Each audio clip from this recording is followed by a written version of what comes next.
میں ایسے نگر کی باسی ہوں جو محروموں کا نگر ہے. یہاں شکایتوں کے تہ در تہ سلسلے ہیں. خداوند آئین و سیاست کو غیر جمہوری طاقتوں سے شکایت ہے. ہر چھوٹے صوبے کو اپنے سے بڑے صوبے اور تمام صوبوں کو پنجاب سے شکایت ہے. امتیازی سلوک کی شکار اقلیت کو اکثریت سے شکایت ہے. شناخت کی بنیاد پر قتل کیے جانے والے شیعہ کو سنی سے شکایت ہے. حریت فکر پر اصرار کرنے والے جدت پسندوں کو قدامت پسندوں سے شکایت ہے. جنسی استحصال کی شکار عورت کو مردوں کے اس معاشرے سے شکایت ہے. محرومیوں کے بھنور میں پھنسے اس نگر میں کوئی نہیں جانتا کہ یہاں ایک مخلوق ایسی بھی بستی ہے جسے غیر جمہوری طاقتوں سے ہی نہیں جمہوریت کے علمداروں سے بھی شکایت ہے. پنجاب سے ہی نہیں سندھ و بلوچستان سے بھی شکایت ہے. مقامی باشندوں سے ہی نہیں مہاجروں سے بھی شکایت ہے. پنجابی سے ہی نہیں فاٹا کے پہاڑوں میں بسنے والے غیرت مند پٹھانوں سے بھی شکایت ہے. اکثریت سے ہی نہیں اقلیت سے بھی شکایت ہے. قدامت پسندوں کو رکھیے ایک طرف، مجھے تو ترقی پسندوں سے بھی شکایت ہے. مردوں کے معاشرے سے کیا گلہ کروں میں؟ مجھے تو اس عورت سے بھی شکایت ہے جو صبح و شام جنسی تفریح کا ماتم کرتی دکھائی دیتی ہے. اس محروم معاشرے سے ایک سوال ہے. اگر تمہارا محرومی کا یہ احساس ایک سچ ہے تو پھر تمہیں یہ احساس کیوں نہیں ہوتا کہ تمہارے دائیں کہیں میں بھی بستی ہوں جس سے ایک ایسی شکایت ہے جو اس معاشرے میں کسی بھی محروم طبقے کو نہیں ہے. میری شکایت یہ ہے کہ مجھے آج تک انسان کیوں نہیں تسلیم کیا گیا. کیا ایسی کوئی شکایت تم لوگوں کی بھی ہے؟ نہیں نا؟ سنیے گا ذرا. میرے سینے میں بھی ایک دل دھڑکتا ہے جب کسی ماں کا لخت جگر کسی بم دھماکے میں مارا جاتا ہے تو میری روح اسی طرح چھلنی ہوتی ہے جس طرح باقی انسانوں کی ہوتی ہے. میں بھی احساسات جذبات کا مرکب وجود ہوں. جب کوئی شاعر ہجر و فراق کے قصے چھیڑتا ہے تو میری آنکھوں سے اشکوں کا سیل رواں ویسے ہی بہہ پڑتا ہے جیسے کسی دوسرے انسان کا بہتا ہے. میرے گالوں پر گرنے والے آنسو بھی دوسرے انسانوں کے آنسوؤں کی طرح نمکین اور نیم گرم ہوتے ہیں. قدرت نے مجھے بھی نگاہ عطا کی ہے. میری کھوپڑی میں بھی دماغ ہے جس کے ہر طبق میں عقل و ذہانت کے دیے کسی بھی انسان کے دماغ سے کم نہیں جلتے. میرے حافظے میں بھی یادیں بالکل آپ لوگوں کی طرح قید ہوتی ہیں، مگر کیا ستم ہے کہ مجھے انسان کا درجہ دینے سے معاشرے کا ہر طبقہ انکاری ہے. کیا اس سماج میں کوئی طبقہ ایسا بھی ہے جسے ماں سے شکایت ہو؟ آپ کو یہ سن کر کتنا عجیب لگے گا کہ مجھے تو ماں سے بھی شکایت ہے. ماں جب اپنی اولاد سے دور ہوتی ہے ہر پل جیتی ہے ہر پل مرتی ہے، مگر میں سوچتی ہوں کہ اولاد کی کون سی تعریف پر میں پورا نہیں اترتی. کیا میں نے دوسرے انسانوں کی طرح جنم نہیں لیا؟ پھر ایسا کیوں ہے جب میں اپنے گھر کا بوجھ ہلکا کرنے کے لیے 2 جوڑے کپڑوں میں گھر سے نکلنے لگی تو میں نے ماں کی ممتا کو اس طرح تڑپتے نہیں دیکھا جس طرح میں فلموں ڈراموں میں دیکھتی ہوں. میں اور میرے کئی دوست اپنے گھروں سے دور ہیں. میری ماں کو پتا ہے کہ میں کہاں ہوتی ہوں. کیا وجہ ہے کہ وہ میری خبر لینے نہیں آتی؟ میری زندگی کا سوال آیا تو وہ بھی اپنے شوہر کے ساتھ کھڑی ہو گئی. کیا میری پیدائش میں میرا کوئی قصور ہے؟ میں اس پاکیزہ تہذیب والے معاشرے کے احترام میں قبول کرتی ہوں کہ خواجہ سرا ہونا ایک ناقابل معافی جنسی عیب ہے. میں یہ بھی تسلیم کرتی ہوں کہ خواجہ سرا پیدا ہونا میرا اختیاری اور شعوری جرم ہے. لیکن یہ کیسے مان لوں کہ میرا دل، دماغ، میری صلاحیت و لیاقت وہ بھی خواجہ سرا ہے؟ اس معاشرے نے ہمیں صرف کہبہ خانے تک رسائی دی ہے. صرف گھنگرو باندھ کر کسی کے ویکینڈ میں رنگ بھر سکتی ہے.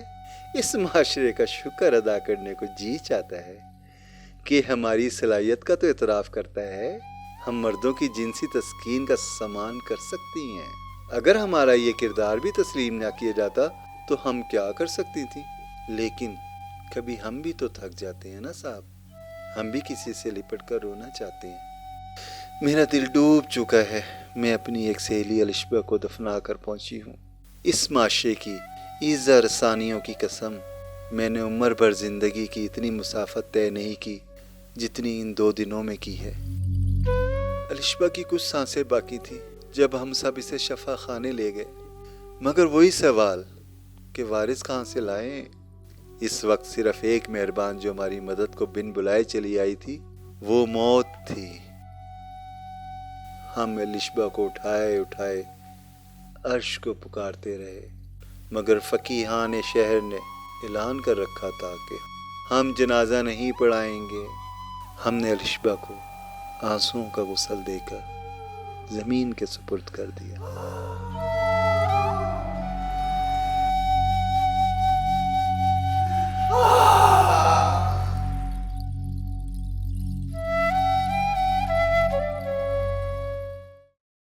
یہ نوحہ کس کا نوحہ تھا؟ خواجہ سرا کا.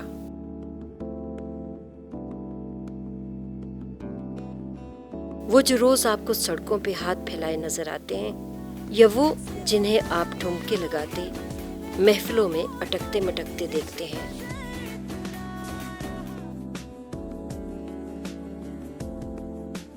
وہ کون ہیں؟ میں ہوں ندیم کشش. نام سے ہی آپ نے محسوس کر لیا ہوگا کہ 2 شخصیت کا مالک. پیدا میں ملتان میں ہوئی. میرے گھر میں خوشیاں منائی گئیں کہ ایک چاند سا لڑکا پیدا ہوا ہے. لڈو بانٹے گئے تو مجھے تو اس وقت نہیں معلوم تھا کہ میں آگے جا کے خواجہ سرا بھی بن جاؤں گی. اب میرے اپنے الفاظ میں 2 لفظ آئیں گے، کہیں میں تھا کہوں گی، کہیں میں تھی کہوں گی. تو یہ میری شخصیت کی اوریجنل روپ ہے. اپنی روح اور جسم کی جنگ لڑتے لڑتے آخر میں گرو کے گھر پہنچی. تو وہاں جو نظام میں نے دیکھا مجھے بہت اچھا لگا، مزہ آیا. میرا نام کشش رکھا. اتنا ویلکم مل رہا تھا، جو مجھے گھر میں دھتکار اور پھٹکار مل رہی تھی، تانے مل رہے تھے، اور یہاں میری اتنی آؤ بھگت اور اتنی بڑی پارٹی، اور جس میں دلہن بن کے بیٹھی ہوئی تھی. میرے سر پہ گرو نے دوپٹہ ڈالا اور سب لوگوں کو دعوت دی. مگر کیونکہ میں نے آپریٹ نہیں کروایا ہوا تھا اور میں ایک لڑکا تھا، انہوں نے کہا ہم آپ کو ایسے نہیں رکھ سکتے. آپ کیونکہ آپ کی پیدائش لڑکوں والی ہے، آپ خواجہ سرا نہیں ہو. ادھر جاؤں تو آپریشن کرواؤں، ادھر جاؤں تو یہ سسٹم بکتا چلا جاؤں، اور بکتے بکتے آخر میں میرے کیا زندگی تھی وہ بھی میں نے دیکھ لی تھی. میں آپریشن کرواؤں گا تو یہ انسانیت کا قتل ہے. ایک موقع میں اپنے والدین کو دینا چاہتا تھا. امی تھیں، امی نے میری کر کے شادی کر دی. الحمدللہ. بہت ڈر تھا، بہت خوف تھا.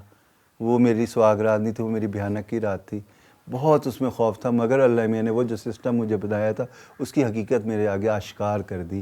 ایک بچے کی صورت میں، ایک لڑکے کی صورت میں، ایک مکمل شخصیت کی صورت میں جو مجھ میں سے تھا. اور وہ اس بدولت تھا کہ اگر میں وہ آپریشن کروا دیتا تو میں سوچ رہی تھی کہ اگر میں اس وقت آپریشن کرا دیتی تو اس بچے کی کیا میں قاتل نہ ہوتی. ایسے اگر کوئی اور ادھر مورت گرو میں کسی نے آپریشن کرایا ہے تو کیا وہ ایسے بچے نہیں پیدا کر سکتے تھے؟ پھر میں نے یہ بھی دیکھا کہ ان کے جن کے بچے تھے وہ بھی آپریشن کرا کے، بچوں کو چھوڑ کے تو آپریشن کرا کے خواجہ سرا بن رہے ہیں، اور پھر ان کو شناختی کارڈ بھی مل رہا ہے.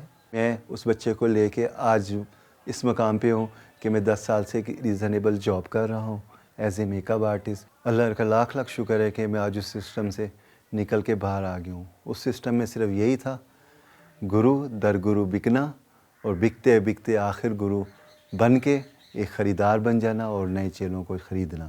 حقیقت اور فریب کے بیچ سے باریک پردے اٹھانا اہل علم و دانش پر واجب ہے، مگر اہم یہ ہے کہ ریاست گوشت و پوست، صلاحیت و اہلیت کے حامل ان انسانوں کو انسان کے درجے پر بحال کر کے سماج کا کارآمد فرد بنائے. فرد کے کردار کے بغیر بہتر پاکستان کا تصور آخر کیا بھی کیسے جا سکتا ہے؟